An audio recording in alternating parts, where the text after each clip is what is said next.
Om Shanti. Good morning आप सभी को। आज बाबा के महावाक्यों का सार। मीठे बच्चे, तुम्हारी वानप्रस्थ अवस्था है, इसलिए एक बाप को याद करना और निर्माण धाम चलने की तैयारी करना। यहाँ पर शिव बाबा हमें बता रहे हैं, हम किसी भी उम्र के हों, यहाँ शारीरिक अवस्था की बात नहीं। सृष्टि के शुरू से लेकर अब अंत में हम पहुंच गए और अंत में बिल्कुल फिर अपने घर भी जाना है। चाहे कोई छोटा हो बड़ा हो, महाविनाश में बचेगा कोई नहीं। इसलिए बाबा कहते मुझे याद करो और निर्माण धाम में जाने की तैयारी करो। प्रश्न, बाप के पास किस बात का भेद नहीं है? कईयों के मन में बात आती होगी, लेकिन वास्तव में बाबा के यहां पर इस बात में कोई भेद नहीं है, किसी बात का कोई भेद नहीं है। लेकिन कई बार दीनहीन संकल्प पुरुषार्थी आत्माओं में आ जाते हैं, उसको बाबा क्लियर करते हैं। बाबा ने कहा, देखो बच्चे, गरीब और साहूकार का कोई भेद नहीं है। हर एक को अपने पुरुषार्थ से अपना ऊंच पद पाने का अधिकार है। आगे चल सबको अपने पद का साक्षात्कार होगा। बाबा कहते, बच्चे मैं तो हूं ही गरीब निवास। अभी गरीब बच्चों की सभी आशाएं पूरी हो रही हैं। यह अंतिम समय है।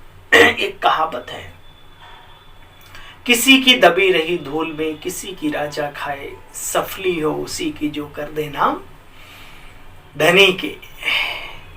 जो बाप को इंश्योर करते हैं उनका सफल अवश्य होता है। भक्ति की बात नहीं, ये डायरेक्ट ईश्वरीय कार्य में, किसी व्यक्ति विशेष महापुरुष के लिए नहीं, डायरेक्ट परमपिता परमात्मा के कार्य में अपना सफल करना, अपना ही पदम गुणा जमा करना, तन मन धन जिस भी शक्ति से गुण से आप सेवा के कार्य में सहयोगी बनते हैं। आज का गीत बहुत सुंदर, हर गीत बहुत सुंदर। आज आखिर वह दिन आया आज जिसका रास्ता हम तकते थे ना, जो तकते थे प्रभु मिलन की राह को। चाहत थी जिनके अंदर, वो आनंदमय है इस संगम युग पर। ओम शांति। बच्चे जानते हैं बेहद का बाप आ गया, परंतु यह निश्चय भी कोई कोई को बैठता, कोई स्थायी नहीं बैठता, कभी बैठता कभी नहीं बैठता। जैसे लौकिक संबंध में माँ को बच्चा पैदा होता है तो झट समझ जाता है यह जन्म दे और पालना करने वाली हमारी माँ है। तो बच्चे, यहाँ भी तुम बच्चों को समझ जाना चाहिए। एक बार पक्का हो गया मेरे माता पिता हैं, फिर उसमें डाउट थोड़ी क्रिएट करना होता है। यह चक्र भी बच्चे अनादि है, आदिकाल से चला आया, अनादिकाल से चलता फिरता आया। इसका आदि अंत नहीं कहेंगे।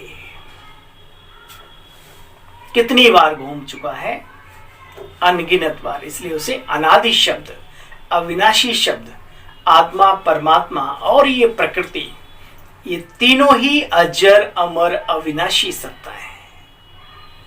इनका कभी संपूर्ण नाश नहीं होता। प्रकृति में परिवर्तन होते रहते हैं। मनुष्य आत्माओं की नेचर, गुणों में, शक्तियों में परिवर्तन होते रहते हैं, जबकि ईश्वरीय सत्ता परमात्मा अपरिवर्तनीय है। कोई परिवर्तन नहीं, वो सदा है। इसलिए उसके नाम के आगे सदा शिव लगाया हुआ है, सदा सदैव रहता है। देखो बच्चे, ऐसी अच्छी पॉइंट्स निकलती रहती हैं तो झट किसी को निश्चय हो जाए, आगे चलकर बहुत सहज होता जाएगा। बाबा फिर भी कहते, बच्चे अशरीरी बनो, यह जो देह के धर्म है उनको छोड़ो। यह जो देह के धर्म है उनको भूलो, उनको छोड़ो। और बाप को याद करो। शिव जयंती भी भारत में मनाई जाती है, मंदिर भी भारत में ढेरों के ढेर हैं। और बाबा ने बहुत अच्छी बात कही, सबसे बड़ा मंदिर है निर्माण धाम, परम धाम, शांति धाम, ब्रह्मलोक, जहां पर हमारा बाबा सदैव विराजमान है। हम सब बच्चों का भी घर है वो, जहां हम आत्माएं भी बाप के साथ में रहती हैं। ब्रह्म तत्व, महातत्व, कितना बड़ा मंदिर है बच्चे। वह निर्माण धाम भी शिव बाबा का शिवालय है, नाम अलग अलग है जगह की, जहां हम सब आत्माएं रहती हैं। घर तो याद पड़ता है ना, अरे दुनिया में कहते चले आए दुनिया एक मुसाफिर खाना है, लेकिन असली घर का ठिकाना तो यहीं आके हमें मिला है, बाबा के घर में, प्रजापिता ब्रह्मा कुमारी ईश्वरीय विश्वविद्यालय में, कि हम आए कहां से और जाना कहां है। सतो रजो तमो में हर आत्मा को आकर के पाठ बजाना है। यह बात तुम्हारे सिवाय और दुनिया में किसी की भी बुद्धि में बैठती नहीं कि हम सब आत्माओं का अनादि अविनाशी इस ड्रामा में पार्ट नोंदा हुआ है। इस समय देखो बच्चे बहुत भभका है, माया फुल फोर्स में है, जबरदस्त, पूछो मत। परंतु बाबा कहते नर चाहत कुछ और की और भई, मनुष्य तो इसी दुनिया में स्वर्ग लाने की तमन्ना रखते हैं, ऐसी ऐसी सुविधाएं पैदा कर दें, लेकिन ज्यों ज्यों दर्द की दवा की दर्द उतना ही बढ़ता चला गया। जितना जितना हम प्रगति की तरफ बढ़े, हमने पर्यावरण का ध्यान नहीं रखा, हमने इस अपनी नेचर का ध्यान नहीं रखा, हजारों बीमारियों को हमने दावत दे दी, तो स्वर्ग कहाँ आया। बाबा कहते बच्चे, बाबा की प्लानिंग कुछ और है, आप सब जानते हो। बाबा कहते नर चाहत कुछ और की और भाई। हमेशा याद रखो बच्चे, तुम्हारे गले में मौत की फांसी है, अभी सबकी वानप्रस्थ अवस्था है, सबको ले चलने के लिए आया हूं। इसलिए कहता हूं बच्चे, मुझे याद करो, अपने को आत्मा समझ, शिव बाबा को याद करो। मैं खुद आकर के डायरेक्शन देता हूं बच्चे, तुम सबकी वानप्रस्थ अवस्था है, मुझे याद करो। ये बाबा का डायरेक्शन है। माया के तूफान भी बहुत आएंगे, ये ऊंची मंजिल, ऊंचा लक्ष्य, तो थोड़ी तकलीफ तो होगी।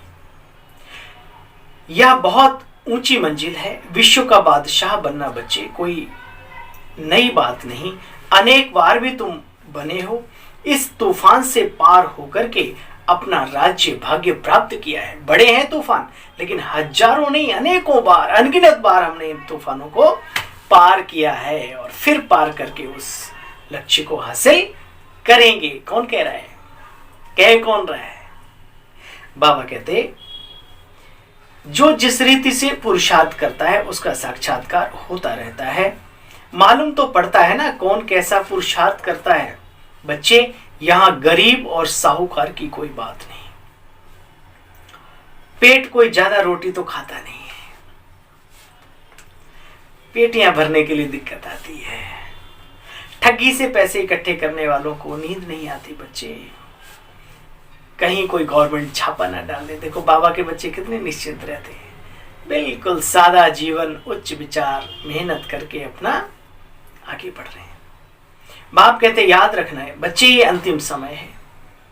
किसी की दबी रही धूल में किसी की राजा खाए अब, सफली होगी साईं जो खर्चे नाम धनी के।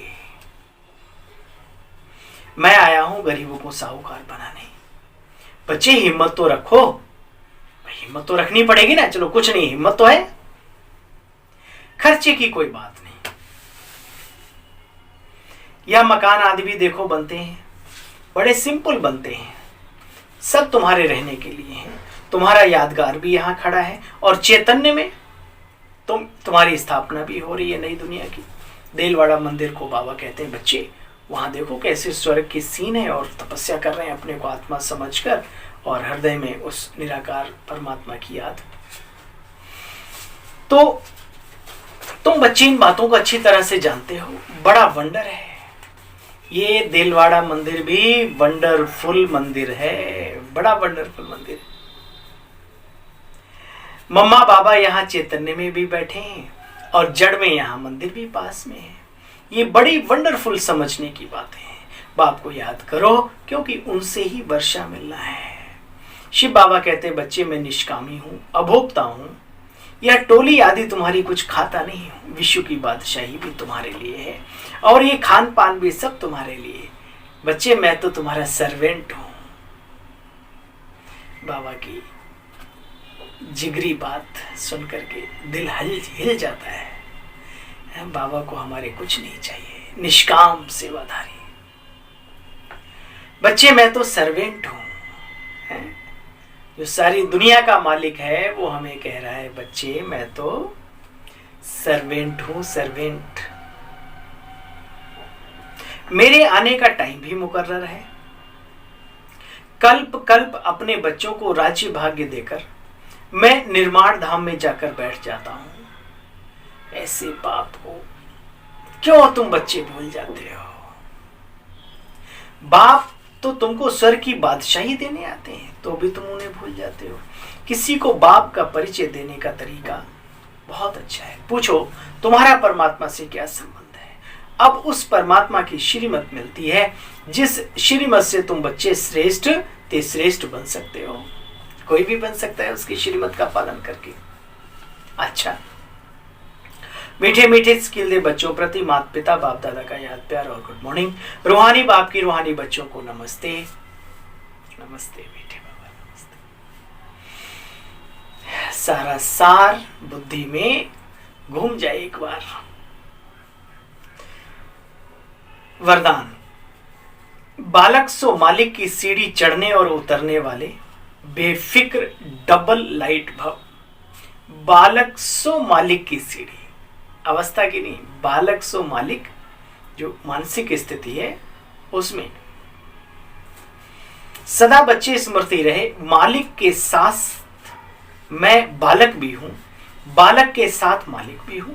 बालक बनने से सदा बेफिक्र डबल लाइट रहेंगे और मालिक बनने से मालिकपन का रूहानी नशा रहेगा।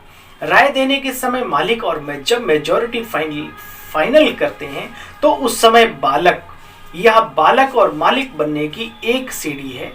यह कभी चढ़ो कभी उतरो, कभी बालक बन जाओ कभी मालिक बनो। जिम्मेदारियां जब आए तो मालिक बन करके, और फिर रिजल्ट जो भी हो, निमित्त बैठे, बाबा बैठा है, बालक बन जाओ। कभी मालिक बन जाओ कभी बालक, तो किसी भी प्रकार का मन पर बोझ नहीं रहेगा। बाबा चाहता है मेरा हर बच्चा बिल्कुल हल्का रहे, मस्त रहे, खुश रहे। अरे खुशी नहीं, आनंदित रहे, आनंदित परमानंद को प्राप्त करने वाले हम सब बच्चे। स्लोगन। जो पुरुष यानी आत्मा, जो पुरुष आत्मा समझ रथ यानी शरीर द्वारा कार्य कराते हैं वे ही सच्चे पुरुषार्थी हैं। सारे ज्ञान का तंत्र अपने को आत्मा समझना, शरीर का मालिक समझना और इन इंद्रियों को इस्तेमाल करना, महसूस करना। जैसे एक ड्राइवर कार चलाते हुए महसूस करता है कि मैं अलग हूं और ये कार हमारी अलग है, सेम वही सिस्टम है। लवलीन स्थिति का अनुभव करने के लिए पॉइंट्स हैं हमारे पास बाबा की मुरली में। सेवा व स्वयं की चढ़ती कला में सफलता का मुख्य आधार है एक बाप से अटूट प्यार। क्या?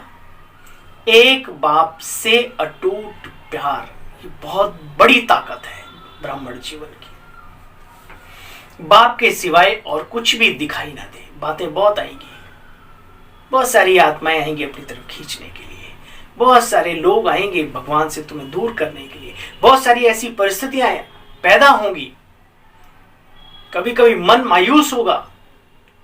ये सब मायावी चीजें हैं। एक बाबा दूसरा ना कोई स्थिति ऐसी लानी है संगम पर, और लानी नहीं, दिल का प्यार होता तो अपने आप आ जाती है। एक बाप से अटूट प्यार, बाप के सिवाय और कुछ दिखाई ना दे। संकल्प में भी बाबा, बोल में भी बाबा, कर्म में भी बाबा का साथ। ऐसे लवलीन स्थिति में रहे एक शब्द भी बोलेंगे तो वह स्नेह के बोल दूसरी आत्मा को भी स्नेह में बांध देंगे। कौन से? ईश्वरीय स्नेह में। ऐसी लवलीन आत्मा का एक बाबा शब्द ही जादू मंत्र का काम करेगा। बनना है ना, सीखना है जादू मंत्र। तो लवलीन स्थिति में जब बाबा बोलते हो दिल से तो जादू का काम करता है। अच्छा बाबा, थैंक यू। ओम शांति, शुक्रिया। कृपया वीडियो को शेयर करना और चैनल को सब्सक्राइब करना ना भूलें। ओम शांति।